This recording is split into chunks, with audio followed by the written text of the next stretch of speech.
Pete Martin. Thanks for watching. For many more videos of mandolin, fiddle, improvisation, and other music subjects, click the subscribe banner below. If you want to be notified when new videos are posted, click the bell icon. This series will show how to put some of Barry Harris's ideas onto the mandolin. It is my suggestion you start at video number 1 in this series and progress from there. Be sure to review any videos where you may need to brush up on that subject. There's a PDF file that goes with this video, so email me and request the file Barry Harris for Mandolin number 12, Diminished and 4 related dominant 7th chords.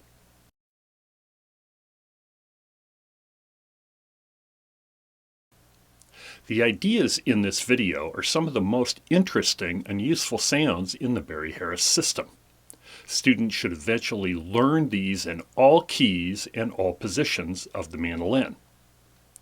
Let's take an F diminished chord. It has the notes F, G sharp, B, and D. I show you this chord in example 1.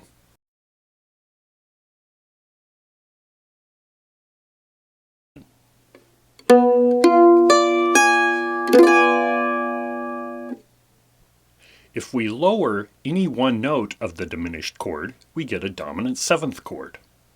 Say, for example, I lower the note F to E, I get an E7 chord.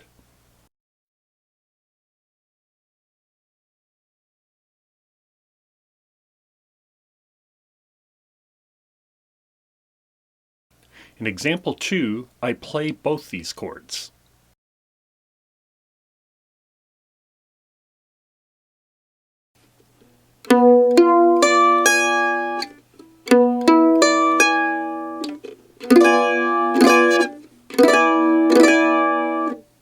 If I go back to the diminished chord and lower the G sharp note to G natural, I get a G7 chord.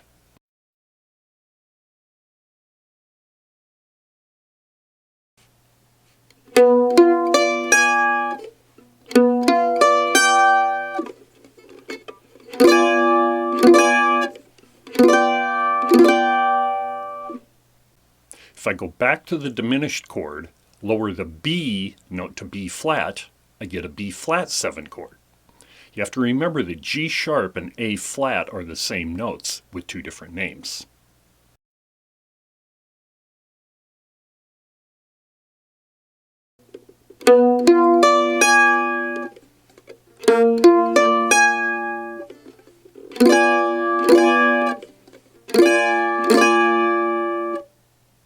Going back to the diminished chord, if I lower the note D to C sharp, I get a C sharp 7 chord.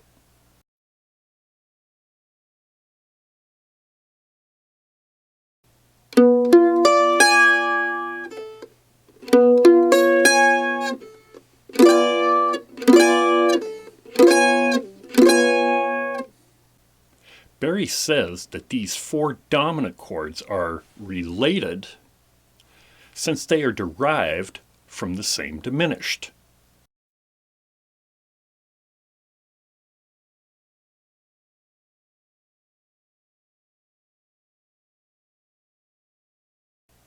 Because they are from the same diminished chord and thus related, Barry says you can interchange them for soloing and comping.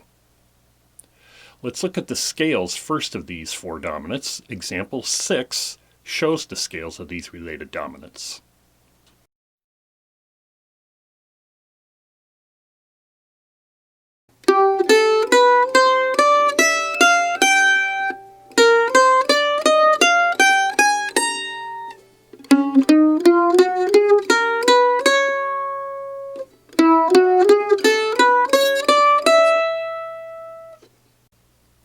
If you learned something useful from this video, please consider a donation. You can donate via PayPal at the email address on screen. Once again, because these are from the same diminished chord and thus related, Barry says you can interchange them for soloing and comping. Let's look at how to do this for soloing. Let's say we have a chord progression of D minor 7, G7, and C major 7, which is a common 2-5-1 major phrase. Remember, for the 2 chord, Barry says just play the dominant 7 scale of the 5 chord. So we will use the G7 scale for D minor 7 and G7. And this is covered in earlier videos if you need to review. In example 7, we see this progression with the normally used scales.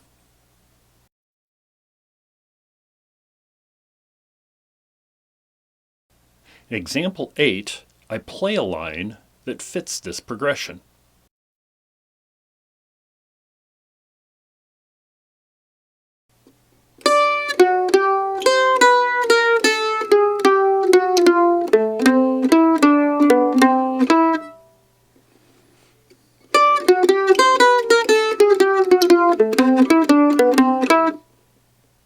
The line I just played uses normal Barry Harris phrases we've seen in previous videos. For the G7 scale, I used the 5 phrase, and then into the 3 extra half steps that we can add when descending. Starting from the 3rd, or the note B, when I got down to F, I did a pivot. Now let's use one of the related dominants as well for the G7 chord. In example 9, I start on the G7 scale, but in the second measure I switch to the D flat 7 or C sharp 7, which remember is one of the related dominants, and so I use that scale.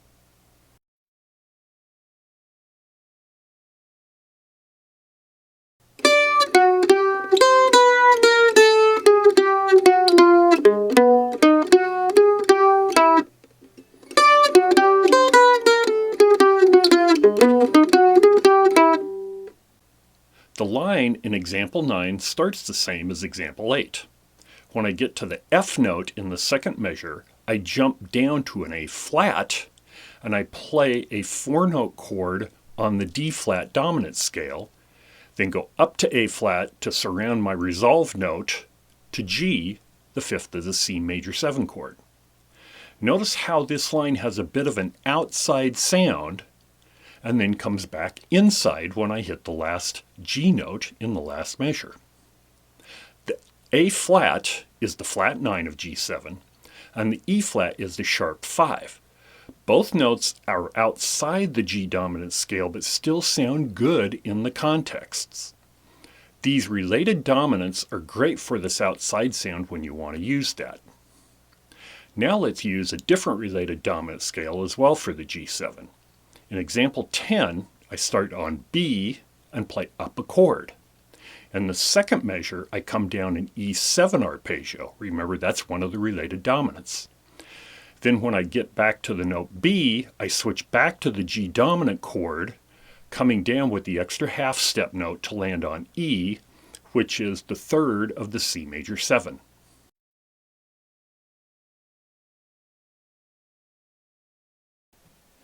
One, two.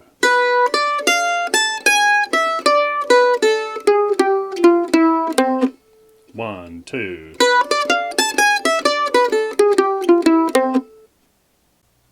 In example 11, I used the B flat dominant scale in the 2-5-1 line. I start on F, go up a G dominant chord, then starting on F, I go into a B flat dominant line that continues until the C major 7 chord.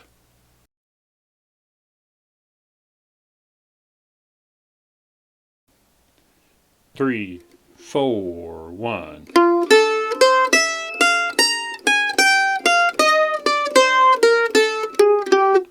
Three, four, one.